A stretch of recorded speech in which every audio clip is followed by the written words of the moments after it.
माहितीनुसार शिंदे गट 12 खात्यांसाठी आग्रही आहे, ज्यामध्ये सर्वाधिक भर गृह, महसूल, नगरविकास आणि PWD साठी आहे। याशिवाय विधान परिषदेचं सभापतीपद आणि इतर 8 खात्यांची मागणी शिंदे गटाकडून होत असल्याची माहिती सूत्रांनी दिली आहे। तर 12 ऐवजी शिंदेंना 9 मंत्रिपद ऑफर केले जात असल्याची एक संभाव्य यादी सध्या समोर आली आहे, ज्यामध्ये नगरविकास, पाणीपुरवठा, कृषी, उद्योग, उच्च शिक्षण, सामाजिक न्याय, उत्पादन शुल्क, PWD आणि रोजगार हमी या खात्यांचा समावेश आहे। तर गृह, महसूल आणि OBC मंत्रालय भाजप स्वतःकडेच ठेवण्यावर ठाम आहे।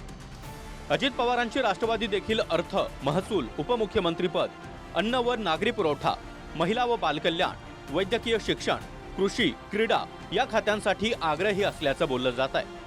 मात्र ज्या प्रकारे मागण्यांचा पाठपुरावा शिंदेंच्या शिवसेनेकडून होतोय, त्या प्रमाणामध्ये मंत्रिपदाच्या दाव्यांवर अजित पवारांची राष्ट्रवादी काहीशी मवाळ आहे।